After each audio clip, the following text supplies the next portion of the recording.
Replacement of a rear brake master cylinder, 2014 FJR Yamaha. Here it is. Back tire, exhaust, peg.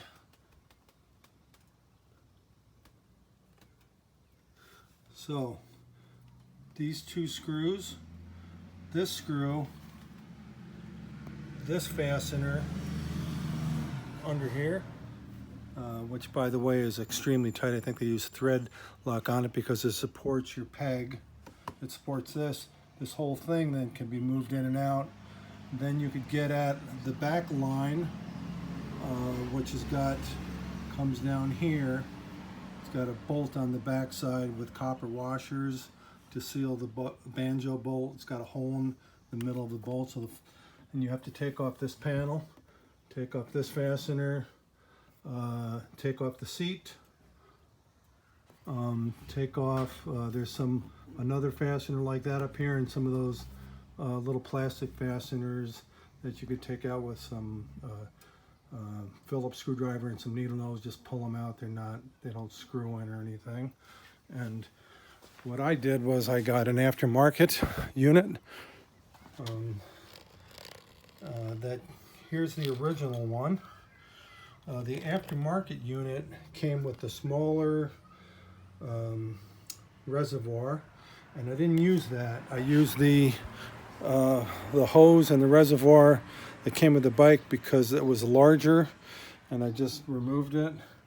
And then you wouldn't have noticed, but the threaded component, the threaded rod that's got the clevis pin, is way longer on the aftermarket, which is only like $14.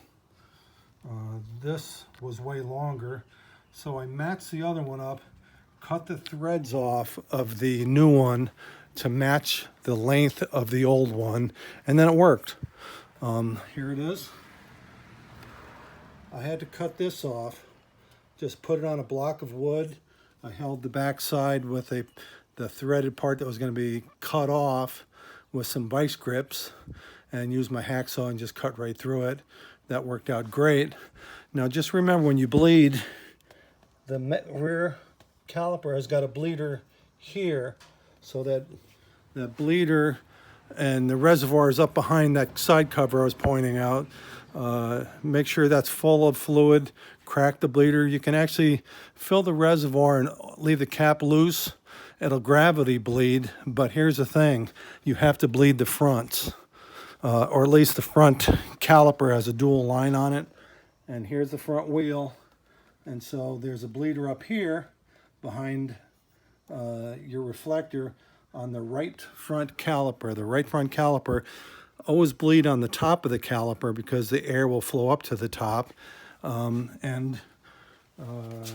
You have to bleed the fronts first, then go to the back. You can gravity bleed, or you can push the brake pedal down while you're opening the bleeder. Just make sure to lock it down before the brake pedal goes all the way down, or it could suck in some additional air. Hey, I have some of this hose I use in my garden.